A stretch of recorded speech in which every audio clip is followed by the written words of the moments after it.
como lidar com um aluno de 13 anos que se diz neonazista e que está propagando o ódio entre os colegas da escola, em especial aos negros.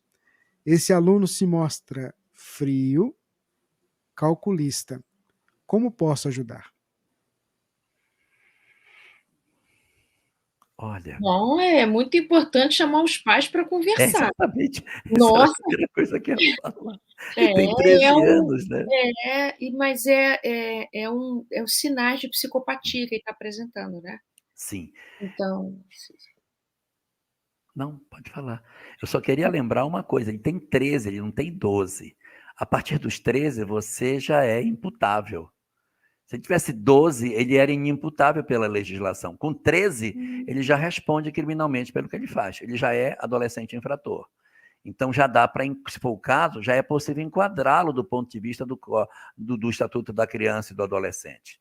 Porque se ele fosse uma criança de 11, 12 anos, a lei brasileira não alcança, ele é inimputável nessa idade. Com 13, já é possível que ele responda e, a depender das manifestações que ele tenha, talvez a pressão do Estado no sentido da manifestação da mão da lei sobre ele possa ser um instrumento refreador das suas intenções. Mas, como a Ana colocou, ele demonstra, pelo fato de ser frio, que ele possa ter alguma característica de psicopatia.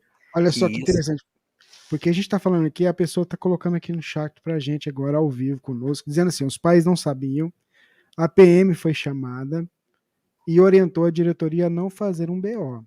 Talvez por causa disso que o Jorge acabou de falar, né? Por causa da imputação da isso. questão de ser já imputável, né? Sim, Mas a gente vai conversar com os pais, porque a gente não sabe em casa que tipo de conversa se tem. Precisamos saber se ele está reproduzindo um pensamento que em casa acontece, e ele está porque ele percebe que com esse tipo de conversa ele causa medo, e que isso dá poder para ele. Às vezes pode estar acontecendo isso, né? Então a gente precisa pesquisar essa família, saber o que está acontecendo lá. E mesmo quando os pais dizem, não, a gente não sabia, não é? Investiga mais um pouquinho, isso é muito sério. Ele pode estar reproduzindo um valor familiar, a gente não sabe, né? Então vale a pena investigar, procurar ajuda. Ele precisa de ajuda.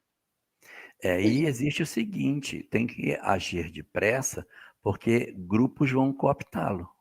Ele vai ser cooptado. Porque existem grupos de adultos que possuem esse tipo de ideia. Sim. E se a gente não conseguir retirá-lo dessa ambientação psíquica, os grupos vão validar todas as suas propostas, e aí ele vai ser chancelado pelo grupo e pode até assumir um processo de liderança, porque se ele é tão jovem, tem ideias tão convictas, ele pode exercer um papel de liderança e isso pode ser profundamente nocivo para ele e para as vítimas que ele vai fazer. Agora, isso não está fora do alcance da lei. Porque assim, ai meu Deus, e agora? A lei existe para refrear os impulsos e os excessos. Nós não podemos permitir o ódio, a violência, a agressão.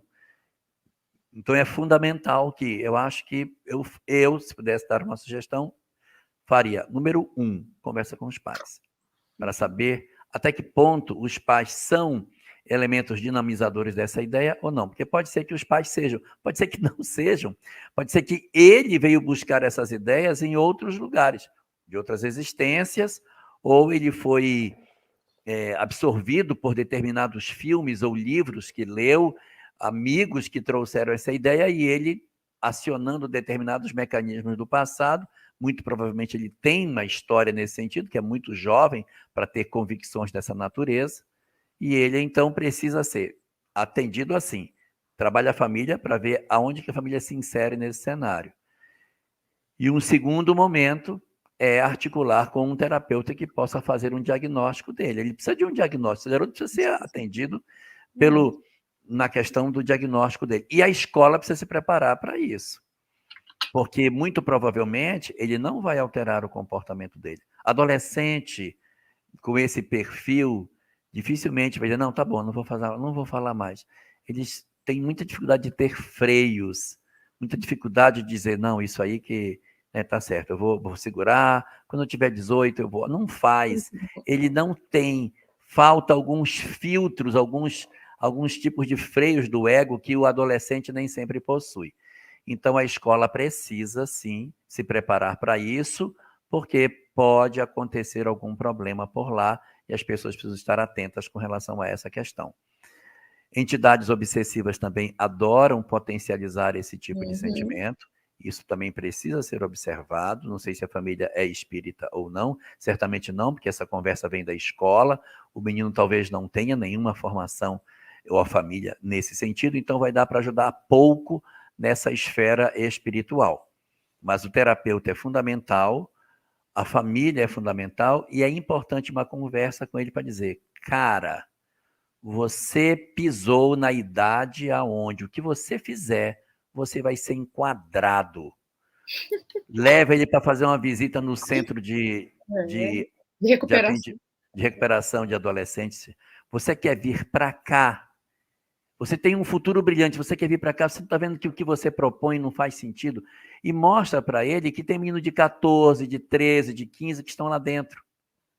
E o que é pior, lá dentro, ele vai encontrar muitos daqueles que ele acha que são passíveis de serem perseguidos. E lá dentro, o jogo é bruto. Os centros de internação de adolescentes chegam a ser mais violentos do que as instituições que acomodam os adultos. É importante saber que poder, o desejo de poder que a gente tem na adolescência, todos nós temos esse desejo de poder, é algo que a gente não tem amadurecimento para lidar com os desdobramentos desse desejo.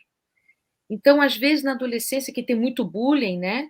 Que tem muitas diferenças entre eles, ele pode ter encontrado nesse assunto, nesse lugar, um poder que ele jamais teve e se compraz nisso.